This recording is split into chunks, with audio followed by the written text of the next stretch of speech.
Para sahabat setia Daily Fresh Juice, jumpa lagi dengan saya Romo Aang Winarko dari Malang. Pada hari ini bersama gereja kita bergembira pada pesta Santo Andreas Rasul yang dirayakan setiap tanggal 30 November. Bacaan Injil untuk hari ini diambil dari Injil Matius bab 4 ayat 18 sampai dengan 22. Pada suatu hari ketika Yesus sedang berjalan menyusur Danau Galilea, ia melihat dua orang bersaudara, yaitu Simon yang disebut Petrus dan Andreas saudaranya.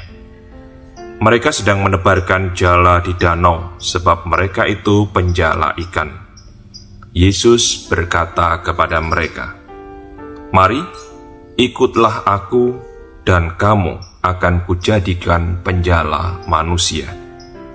Mereka pun segera meninggalkan jalannya, lalu mengikuti Yesus. Setelah Yesus pergi dari sana, dilihatnya pula dua orang bersaudara, yaitu Yakobus anak Zebedeus dan Yohanes saudaranya, bersama ayah mereka Zebedeus, sedang membereskan jala di dalam perahu. Yesus memanggil mereka, dan segera mereka meninggalkan perahu serta ayahnya, lalu mengikuti Dia. Demikianlah sabda Tuhan, terpujilah Kristus. Para sahabat setia Daily Fresh Juice, pada pesta Santo Andreas Rasul, saya mengajak Anda semua untuk melihat kembali bagaimana perjalanan iman kita, khususnya pada saat kita dipanggil sebagai seorang Katolik, lalu memberikan diri untuk dibaptis dan pada akhirnya menjadi bagian penuh dari gereja Katolik. Ada di antara kita mungkin yang dibaptis bayi atau istilahnya baptis tidur, atau ada juga yang di antara kita yang dibaptis ketika sudah berusia dewasa, lalu dikenal juga sebagai baptis berdiri. Terlepas dari semuanya itu, saya mengajak Anda semua untuk melihat bagaimana perkembangan iman kita. Hari ini kita mendengarkan bagaimana panggilan murid-murid pertama. Yesus sendiri memanggil mereka dalam situasi ketika mereka sedang bekerja. Lalu ketika Yesus menawarkan kepada mereka semua untuk ikut dan akan dijadikan penjala manusia, segera mereka menyelesaikan pekerjaannya dan kemudian mengikuti Yesus. Para sahabat setia dari Fresh Juice, panggilan pertama-tama bukan ketika kita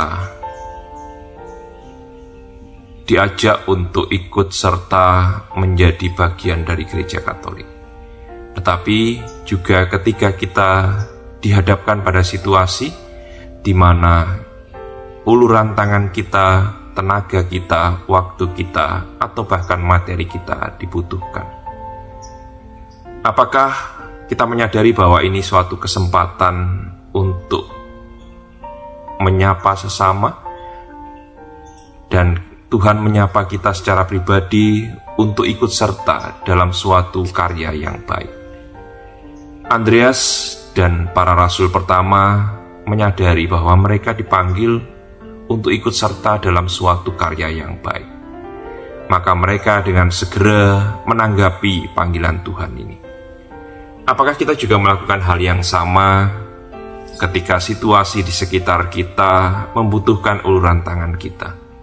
Apakah kita termasuk orang-orang seperti para rasul perdana ini, orang-orang yang gerak cepat ketika menanggapi situasi yang membutuhkan uluran tangan mereka semua, sehingga mereka dengan segera menanggapi panggilan Tuhan?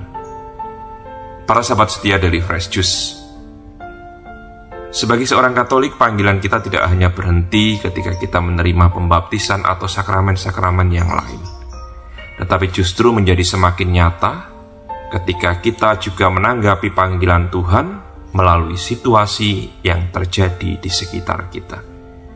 Maka inilah panggilan Tuhan yang sejati, bahwa sebagai murid-murid Yesus kita diajak untuk membawa kebaikan, untuk membawa keselamatan bagi orang-orang yang ada di sekitar kita. Untuk itu mari kita menyadari bahwa tugas perutusan kita sebagai murid-murid Yesus tidak hanya berhenti dengan penerimaan sakramen-sakramen gereja, tetapi kita terus dipanggil untuk dapat berbagi, bekerja sama dengan sesama manusia yang lain untuk membawa kebaikan bagi umat manusia. Dan ketika kita menanggapi semuanya ini, maka sungguh kita seperti halnya para murid-murid perdana yang dipanggil langsung oleh Yesus, kita melakukan suatu tindakan gerak cepat sehingga semakin nyata kasih Allah melalui kasih yang kita berikan kepada sesama. Marilah kita berdoa. Tuhan Yesus Kristus, Engkau memanggil kami secara pribadi dan mengajak kami untuk ikut serta membawa kebaikan melalui karya-karyamu dalam kesatuan dengan Gereja Katolik. Tumbuhkanlah kepekaan dalam diri kami, melihat situasi masyarakat yang ada di sekitar kami, khususnya mereka yang membutuhkan uluran tangan dan pertolongan kami. Jadikanlah hati kami senantiasa memiliki cinta kasih dan rasa belas kasih kepada sesama, sehingga kami selalu tergerak untuk membantu setiap orang yang membutuhkan pertolongan kami. Kiranya rahmat Roh Kudus memampukan kami untuk melakukan karya-karya baik ini, karena Engkaulah Tuhan dan Penyelamat yang sungguh mengasihi kami umat manusia. Tuhan bersamamu. Saudara-saudari sekalian, senantiasa dibimbing, dilindungi, diberkati oleh Allah yang Maha Kuasa, Bapa dan Putra dan Roh Kudus. Amin.